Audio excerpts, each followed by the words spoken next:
siempre construirlo desde las bases sólidas, empezar desde el principio, poner el primer ladrillo, tal cual de que cuando se ponga ese primer ladrillo sea un ladrillo bastante sólido, que una vez que construya la pared, esa pared no se va a caer. Cometemos muchos errores y te lo digo por experiencia propia. Yo he cometido muchos errores que me han costado tiempo y dinero, lo más doloroso. A partir de todos esos errores aprendí de cómo realmente funcionan las estructuras de empresa y sobre todo tener un plan de negocio para poder funcionar. Tener un crédito en Estados Unidos es súper importante. Pero ahora muchas personas no conocen lo que es el crédito para empresas. Yo necesito tener una empresa pero no quiero pagar impuestos. Bueno, sí se puede hacer. Cuando ella me dijo, mira, tienes que pagar esta cantidad de impuestos, yo quedé en shock porque yo dije, wow, tengo que pagar tanto de impuestos. Todavía es el día de hoy, me arrepiento de no haberme asesorado y no haber buscado un contador que me dijera, vas a pagar esta cantidad y no esperar al último día cuando ya hay que pagar los impuestos y ya no hay nada que hacer. Bienvenidos a las Cápsulas del Dinero, un espacio diseñado especialmente para ti donde aprendes de negocios, finanzas y ventas.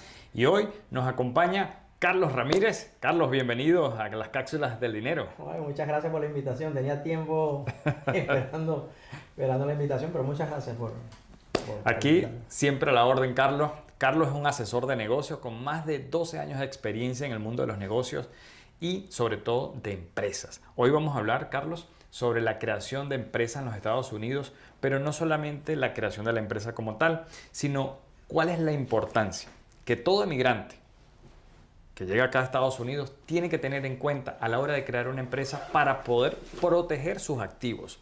Porque muchas personas dicen o no ven la importancia de proteger sus activos. Crece la empresa y de repente dicen, bueno, no me importa, yo lo manejo como lo manejaba en mi país, por ejemplo. Así que vamos a comenzar desde ya con la importancia de crear una empresa, bien sea una LLC, corporación o dependiendo de, ya nos vas a explicar, para proteger los activos en este país. Bueno, muchas gracias, Jan. Interesante pregunta para comenzar.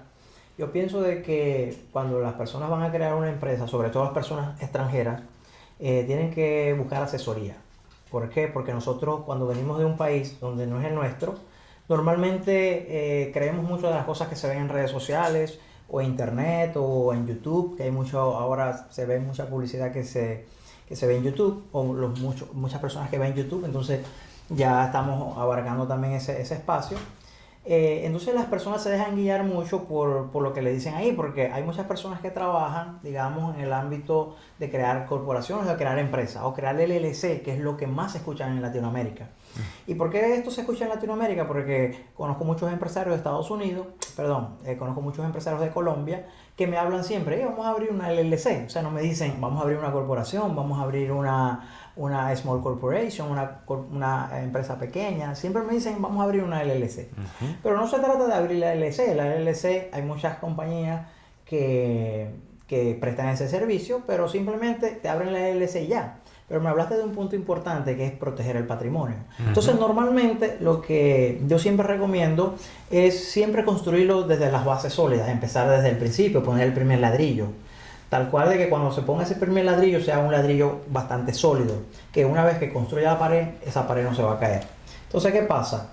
Normalmente nosotros debemos tener siempre, para proteger los activos realmente, es empezar por un trust. Un trust significa un fideicomiso. Un fideicomiso donde es más, el trust o el fideicomiso no es necesario registrarlo bajo una corporación. Es un documento privado que se realiza o que se hace, se firma, donde se van a poner quién va a manejar ese fideicomiso, quiénes son los beneficiarios de ese fideicomiso, cuando ya alguna de las partes, por ejemplo, si yo soy el dueño de ese fideicomiso, yo pongo a mis familiares, a mi hijo, a mi esposa, como beneficiario de ese fideicomiso. Entonces, ya ahí sí más o menos empiezo a proteger lo que son, mi patrimonio. Y luego de ahí, bueno, empiezo a crear otras corporaciones, digamos, una holding company, podría ser. En este caso, podríamos decir que el trust o el fideicomiso es el dueño de esa compañía. Entonces ya ahí empiezo como que a crear, digamos, a tratar de empezar a proteger mi patrimonio. Entonces, ¿qué pasa? Yo empiezo a invertir, empiezo a tener empresas, empiezo a comprar propiedades, empiezo a comprar vehículos, empiezo a comprar un yate o empiezo a comprar cualquier cosa. Entonces, normalmente lo que los buenos empresarios hacemos es crear un fideicomiso, crear una holding company y debajo de esa holding company crear las diferentes compañías que podrían ser el LLC, dependiendo de la inversión que yo vaya a hacer, y ahí empiezo a proteger tanto mi privacidad como mi patrimonio. Es decir, si yo compro un automóvil, lo pongo debajo de una LLC. Si compro una casa, lo pongo bajo otra LLC. Si compro un yate, porque ya tengo suficiente dinero como para darme mi estilo de vida, también lo pongo abajo de otra LLC. Y así voy creando, digamos, patrimonio en múltiples LLC, y así verdaderamente empiezo a proteger mi patrimonio. Ahora, si yo quiero tener privacidad, ¿quién es el dueño de esa LLC? ¿Quién es el dueño de esa corporación? Ujú. Bueno, la corporación se llama X Holding Company, o como se quiera llamar. Entonces, los dueños de todas LLC es el X Holding Company, que nadie sabe quién es el dueño. ¿Por qué? Porque al final, al principio, digamos, no al final, sino en la cabeza de todas esas corporaciones está un fideicomiso, que el beneficiario de ese fideicomiso sí puedo ser yo, pero cuando dice quién es el dueño de esta holding company, el fideicomiso X fulanito de tal es el dueño de esa corporación. Entonces al final, aparte de proteger mi privacidad, empiezo a crear ese tipo de estructura para yo proteger mi patrimonio realmente. Entonces así es que funciona más o menos el tipo de corporaciones aquí en los Estados Unidos. Claro, hay diferentes tipos de corporaciones. Si hablamos de tipos de corporaciones, Small Company, lo que es S-Corp, o sea, que aquí lo llamamos como Small Company. También tenemos la C-Corp o las LLC como tal, o los fideicomisos. O sea, que hay diferentes estructuras, va a depender del tipo digamos, de activo de inversión que yo voy a hacer. Entonces, a partir de ahí yo empiezo a crear mi propia estructura empresarial, y de esa manera sí empiezo a crear verdaderamente mi patrimonio. Y una pregunta, Carlos, tú como asesor, ¿cuál es el error más frecuente que tú has notado con esos inversionistas que llegan al país a la hora de querer crear una compañía? Lo primero es que no buscan asesoría, como dije al principio. La asesoría es muy importante porque muchas personas buscan en internet cómo crear una compañía, y como te dije al principio, cómo crear una LLC. Entonces le van a aparecer miles de informaciones en las redes sociales y en el internet.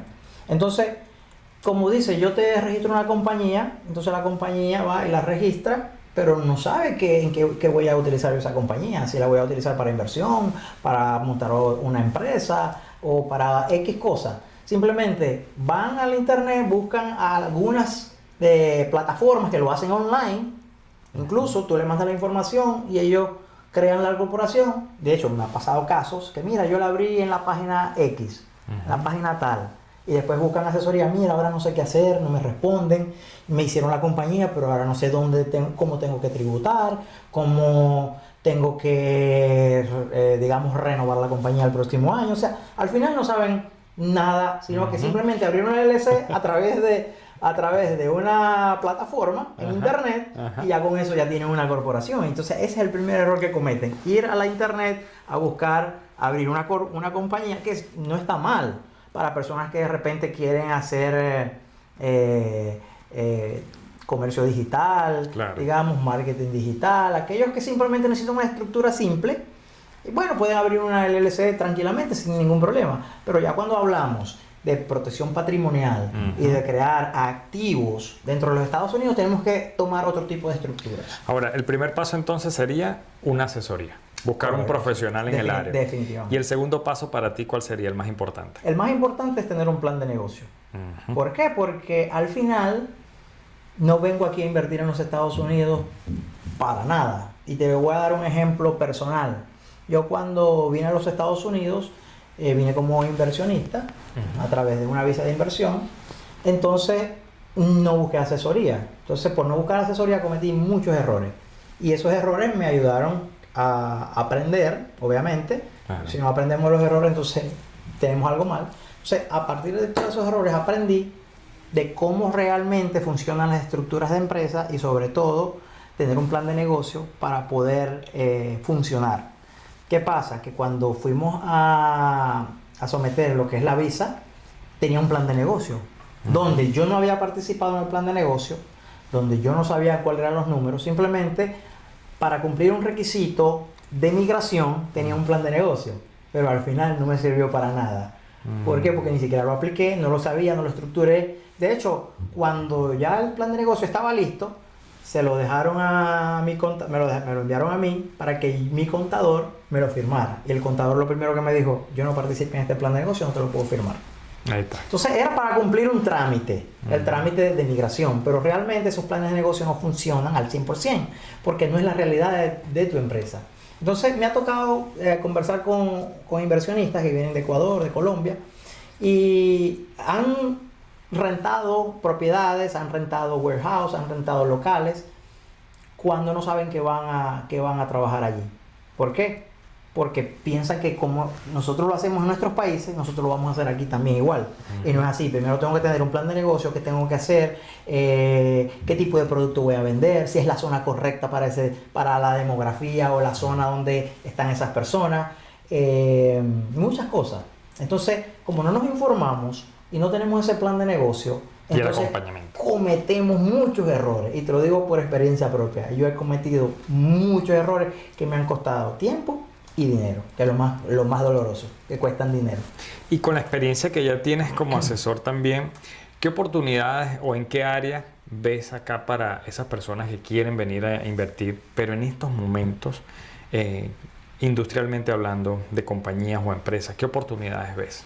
Bueno, hay muchas oportunidades donde los inversionistas, sobre todo los inversionistas extranjeros, pueden venir a Estados Unidos. La número uno y la más común es el real estate, porque el real estate siempre es una buena inversión. Estadísticamente es una buena inversión.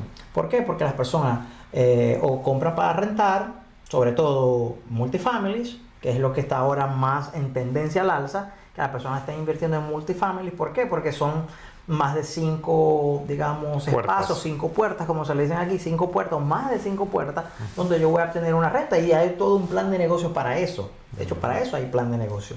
Cómo yo voy a estructurar la renta, cómo puedo ir incrementando, cuáles son mis gastos operativos para mantener esa propiedad, los impuestos, etc. Entonces hay una variedad de factores donde, pues, en el caso de inversiones, en multifamily, en real estate, es el número uno. Segundo, la industria de la construcción en Estados Unidos, que siempre estamos, sobre todo la parte donde nosotros vivimos, siempre está en constante evolución y en constante crecimiento. Desde que yo vengo aquí a Estados Unidos, que tengo razón, más de 10 o 15 años, siempre he venido y están construyendo.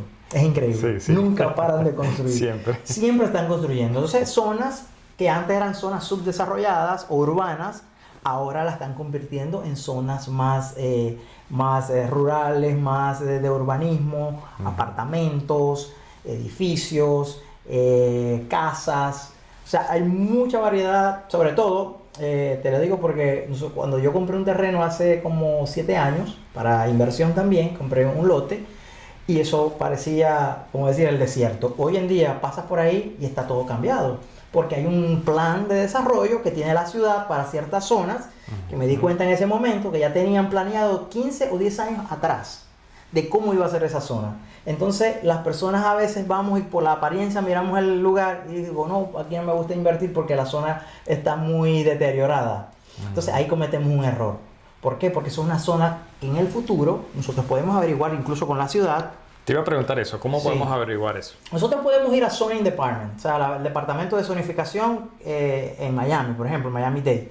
Tú vas a la zonificación, al departamento de zonificación, y ahí buscas la propiedad o la zona, y tú a ellos, de hecho, puedes tomar una cita y hablar con ellos sin ningún compromiso, como en nuestros países que vamos y para que nos den una cita es un montón de trámites. Aquí no vas, solicitas una cita, ellos te atienden y te dan el desarrollo de qué es lo que se va a hacer en el futuro en esa zona. Así nos pasó a nosotros, por suerte que tuvimos, que cuando fuimos a Zoning Department nos conseguimos con una señora que era, como decir, amiga del socio en esa oportunidad, de mi socio en esa oportunidad, y ella nos ayudó a mirar toda la zona. Claro, coincidimos, ¿no? Pero básicamente ellos te pueden atender ahí en la ciudad y ven cuál es el desarrollo de esa zona, y tú vas a decir, bueno, esta zona tiene proyección a futuro, voy a invertir aquí. Tiene Entonces, potencial. más o menos tiene, sí, uno puede ir al departamento de zonificación, buscar información y ahí te la van a dar con mucho gusto. Ahora, hay un tema acá en Estados Unidos que es el tema del crédito.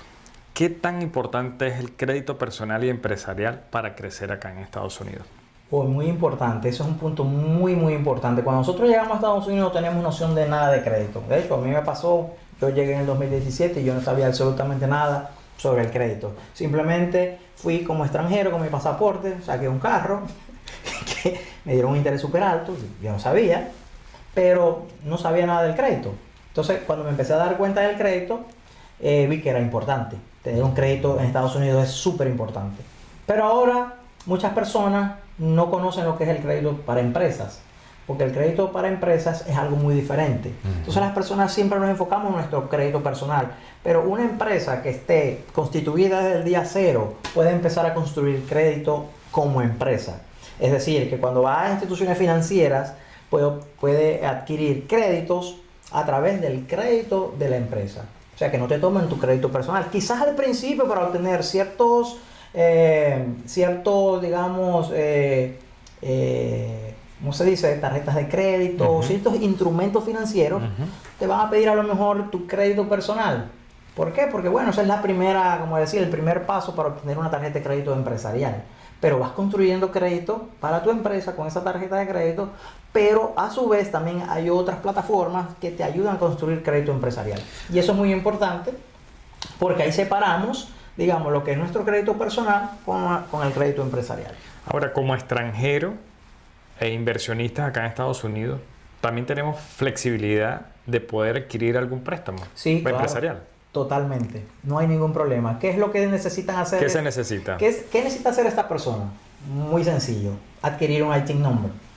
Porque el ITIN number, a pesar de que la persona en el futuro de repente no quiera vivir aquí o de repente sí quiera vivir aquí, bueno, ya más adelante va a tener su Social Security, pero al principio puede sacar un ITIN number y a través de las instituciones financieras puede adquirir tarjetas de crédito y puede construir crédito personal a través del ITIN number, a pesar de que no vive en Estados Unidos. Y a partir de allí también se constituye una empresa, puede también adquirir crédito empresarial y nosotros ayudamos con eso, digamos, a ayudar a las empresas, a los empresarios a crear su crédito personal, pero más importante sobre todo su crédito empresarial, porque eso le abre las puertas a instituciones financieras o otro tipo de inversiones que yo quiera hacer en Estados Unidos para poder tener ese financiamiento y poder, digamos, apalancarme de esas instituciones. Ahora, mucha gente habla de empresas, de negocios, de activos, pero cuando toca el tema del gobierno, del IRS, todo el mundo le teme. ¿Realmente cuál es el mito? ¿O qué es lo que deberían de hacer los empresarios? No los que nacieron acá o los que están llegando. Los que llegaron de repente y montaron su negocio, su empresa. ¿Cuál es la verdad con el IRS? ¿Realmente te persigue? Bueno, en una parte sí y en una parte no. Te persigue cuando no le pagas impuestos. Pero no hay que tenerle miedo. No, claro que no. Fíjate que eso me da un poco de risa porque las personas cuando hay empresarios que me dicen, mira, yo necesito tener una empresa pero no quiero pagar impuestos. Ajá, sí. Bueno, sí se puede hacer, obviamente, pero dependiendo del tipo de empresa que se va a hacer, como lo nombré al principio, un e-commerce, una persona que vende por Amazon o hay ciertos rubros que presta servicios de repente y no vive en Estados Unidos y necesita, digamos, recibir su dinero en dólares, puede tener una empresa en Estados Unidos, digamos una LLC de un solo miembro, de persona extranjera, es decir, a partir de ahí no pagan impuestos, pero eso es un mito que las personas que a veces tienden a confundir. No pagas impuestos en Estados Unidos. Muy importante. Pero debes pagar impuestos en tu país de origen. O si no hay doble tributación. Exactamente. Entonces, ¿qué pasa? Yo soy marketero, soy empresario digital o cualquiera de estos rubros. Prestador de servicios, digamos, soy asesor. Abro una empresa en Estados Unidos, pero vivo en Colombia, por ejemplo. ¿Qué pasa? Yo abro una LLC donde no tengo actividad económica dentro de los Estados Unidos. Digamos, no tengo oficina, no tengo empleados, no pago una renta. Bueno, yo aplico. Pero las personas vienen, ok, abro la LLC, bueno, no paga impuestos en Estados Unidos, pero debe declarar eso, porque en algún momento, si el IRS quiere, le puede pedir las declaraciones de impuestos de su país de origen. Es que es una Entonces, cosa allí es donde la gente piensa de que, ok, yo no pago impuestos en Estados Unidos, pero debe pagar impuestos en su país de origen de esa actividad. Porque una cosa es declarar y otra cosa es no pagar. Correctamente. Ellos van a declarar los impuestos, obligatoriamente tiene que declarar. Muchas personas me dicen, pero voy a pagar impuestos. No, vas a declarar los impuestos. No vas a pagar obviamente porque tu actividad no está aquí, pero tienes que declarar. Ahora, de una manera muy general, ¿qué recomiendas? ¿Un trust o un holding? Yo sé que forman partes diferentes, ¿no? pero esa persona que ya tiene varios activos, imaginemos hipotéticamente que ya tiene varias LLC, tiene sus casas, sus carros, pero no ha creado un holding y tampoco tiene un trust. ¿Qué sería primero? Y tampoco tiene un testamento, porque es otra cosa. Bueno, yo ahí recomendaría directamente un trust. Directo. Un fideicomiso, para hablarlo en términos más digamos, conocidos. Porque, ¿qué pasa? Que en Estados Unidos tienes que tener digamos, si tienes una compañía y no tienes sobre todo, compañías, tú vas al banco y le dices, yo quiero poner beneficiario a mi hijo, no puedes. Tienes que hacer un documento que puede ser de repente en los mismos documentos de operación, donde tú coloques la sucesión de la compañía si tú no estás presente. En el caso de, por ejemplo, que los dueños no estén presentes en un futuro. Si no, se lo dejen a sus familiares. Pero para las empresas, los testamentos para las empresas no existen. Existen en la sucesión dentro de la Operation Agreement o cualquier otro documento que yo haga, donde yo coloque a los beneficiarios. No es que yo voy al banco y digo como la parte personal, ponme beneficiario a este. No, en las empresas funciona diferente. En los acuerdos operativos. En los acuerdos operativos o otro documento. Puede ser de las dos formas. Pero yo recomendaría un trust, como veníamos hablando, porque el trust es un documento privado que yo tengo en mi casa guardado, que al momento de una sucesión, yo tenga ese documento y voy al banco, mira, aquí está, porque está en ese fideicomiso, los beneficiarios de ese fideicomiso. Entonces, funciona súper bien así y ya automáticamente protejo el patrimonio mío y la de mi sucesión. De las generaciones. De la generación, correcto. Carlos, ya estamos cerrando las cápsulas del dinero, pero hay dos preguntas importantes que quiero hacerte para ya terminar. Y es el siguiente. La primera es, ¿qué consejo le darías a un empresario latino que hoy está con miedo, pero sueña tener su presencia como su empresa acá en Estados Unidos? El primer consejo es que no le dé miedo. No le dé miedo porque hay muchos, digamos, mitos que me acabas de decir sobre el IRS, de pagar impuestos o de perseguir. El IRS te persigue si no pagas impuestos. Pero si nosotros hacemos todo correctamente, incluso puedes reinvertir ese dinero. De repente, si yo tengo que pagar cierta cantidad de impuestos, descentralizar ese dinero, como abriendo compañías offshore. También puedo descentralizar ese dinero, puedo reducir el pago de impuestos. Puedo reducir el pago de impuestos, más no evadir el impuesto. Simplemente reduzco lo que voy a pagar de impuestos con compañías offshores y así, pues obviamente, me beneficio del sistema tributario. Invertir en bienes raíces, por ejemplo, que ya lo hablamos. ¿Por qué? Porque voy a adquirir una propiedad, esa propiedad necesita un property management, necesita empleados, necesita pagar impuestos. Entonces, eso lo toma mucho en cuenta la IRS, que yo ese dinero lo reinvierta en otra propiedad o lo reinvierta en otro activo, X puede ser un carro que cumpla ciertas características, un automóvil que cumpla ciertas características, y así pues lo que hemos hablado pues se protege muy bien y está al día con el IRS. Entonces ese es el primer consejo, no tener miedo, simplemente avanzar, que si hacen todo correctamente, seguro le va a ir súper bien. Ahora, una pregunta, la última ya para finalizar, pero es muy personal. ¿Qué error financiero cometiste en el pasado que no volverías a cometer hoy en día? Y por supuesto, darías la lección para toda la audiencia que nos ve para que tampoco cometan ese error. Esa está súper, esa es de las mejores. Bueno, el primer error fue que mi contador, en ese momento, yo tenía que pagar cierta cantidad de impuestos, y cuando ella me dijo, mira, tienes que pagar esta cantidad de impuestos, yo quedé en shock, porque yo dije, wow, tengo que pagar tanto de impuestos. Entonces, no me dio la asesoría necesaria como para decir que eso lo pueden hacer todas las personas antes de su cierre fiscal, antes del 31 de diciembre. Tu contador ya tiene que saber cuánto tú vas a pagar de impuestos, y a partir de ahí decir, mira, vas a pagar esta cantidad de impuestos, trata de hacer esto, haz esto, compra este activo o inviértelo en esta parte, para que así no tengas que pagar ese impuesto. A mí me dolió demasiado, porque la verdad que cuando después me di cuenta de que eso era así, todavía es el día de hoy que me arrepiento de no haberme asesorado y no haber buscado un contador que me dijera, hey, vas a pagar esta cantidad, y no esperar al último día cuando ya hay que pagar los impuestos y ya no hay nada que hacer. Porque si tú no lo haces antes del 31 de diciembre o antes de tu cierre fiscal, automáticamente vas a tener que pagar esa cantidad de impuestos. Entonces ese fue ese fue el peor error que yo cometí, no asesorarme en la parte tributaria, y eso fue una cantidad de dinero que yo pagué increíble, que te digo y te la digo y caemos aquí. Bueno, Carlos, súper agradecido por esas herramientas útiles que nos dio hoy y compartir parte de tu testimonio de vida con nosotros acá para toda la audiencia que nos ve en las cápsulas del dinero.